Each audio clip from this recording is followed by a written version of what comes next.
Buenas tardes, padres de familia y alumnos, espero se encuentren bien. Vamos a darle continuidad al trabajo de la asignatura de historia. El día de hoy vamos a trabajar la actividad número 8 que lleva por título Los movimientos sociales en México de 1957 a 1968. Como pueden ustedes observar en esta diapositiva, vamos a describir 7 movimientos que son determinantes para la vida del México contemporáneo. El primer movimiento, que se conoce como el movimiento de Rubén Jaramillo, tiene varias características, ya que este personaje fue ex militar y buscaba hasta cierto punto el bienestar de los campesinos a través de la justicia, de los principios de libertad y tierra del ejército zapatista. Desafortunadamente tuvo un deceso trágico, ya que fue acribillado por el ejército mexicano en compañía de su esposa y de sus hijos. Él luchaba en los territorios del sur de México, principalmente en lo que es hoy Guerrero, Oaxaca y Morelos principalmente.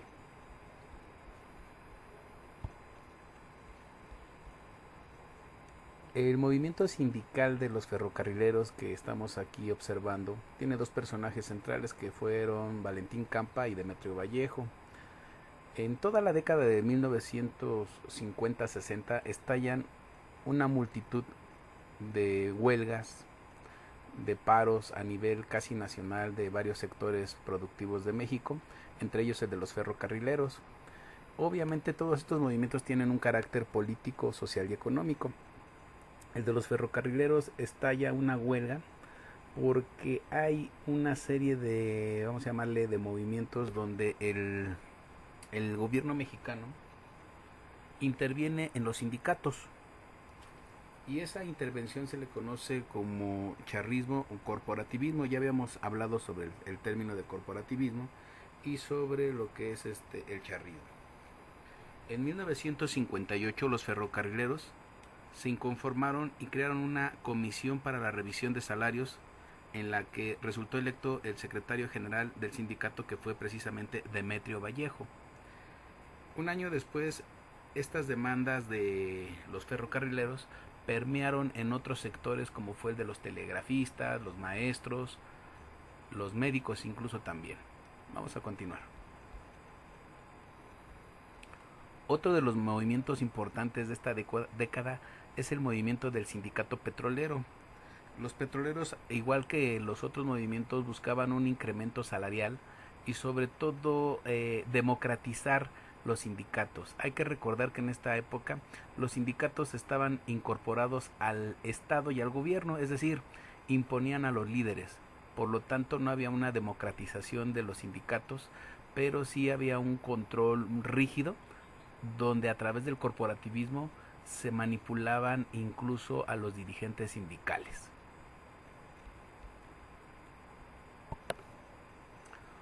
Otro de los movimientos que destacan es el de los telegrafistas. En aquella época el telégrafo, aunque ustedes no lo crean, era muy importante para la vida nacional, ya que apenas existía realmente el enlace telefónico. Por lo tanto, el telégrafo era uno de los más importantes medios de comunicación de aquella época. Y igual que los anteriores, buscaban incrementar su salario, democratizar también los sindicatos, y uno de sus líderes principales se llamó o fue Ismael Villavicencio.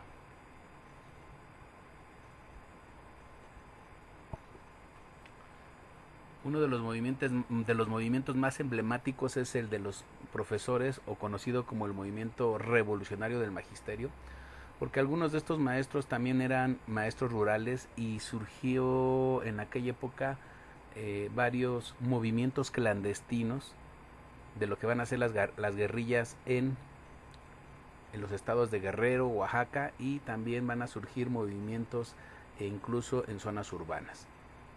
Uno de estos líderes fue Otón Salazar. Igual que todo en esta década de los 50-60, estamos llegando al fin del movimiento o de la época del milagro mexicano, y entonces surge una inestabilidad política y social.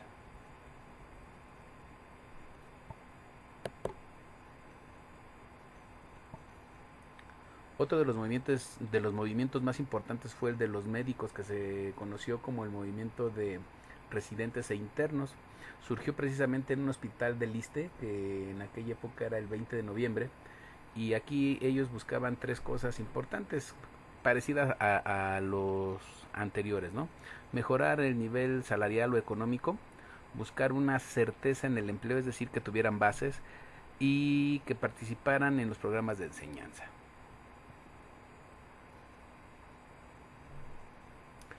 Este es uno de los movimientos más emblemáticos de México, el movimiento estudiantil de 1968, porque también recordemos que este movimiento no fue exclusivo de México, se dio en Europa realmente el inicio del movimiento estudiantil y fue, pues sí, fue como en cascada donde se fue dando en varios países y cuando llega a México en 1968 empieza por una cuestión más estudiantil entre estudiantes de la UNAM y del Poli y posteriormente se va a configurar una serie de acontecimientos que van a dar a movimiento social que es la manifestación en la Plaza de las Tres Culturas y hay que recordar que en esta época se iba a llevar a cabo en ese año también las Olimpiadas de México y en 1970 se iba a llevar a cabo el Mundial de Fútbol.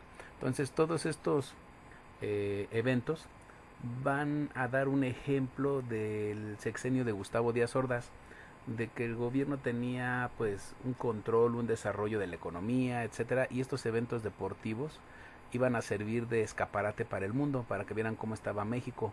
Desafortunadamente el movimiento estudiantil pues logró un cometido, fue revelar al mundo entero que en México había un partido hegemónico, que no existía una democracia como tal y por lo tanto el gobierno reprimía todos estos movimientos sociales a través de la violencia, de la desaparición forzada y lo que se llamó en su momento la guerra sucia.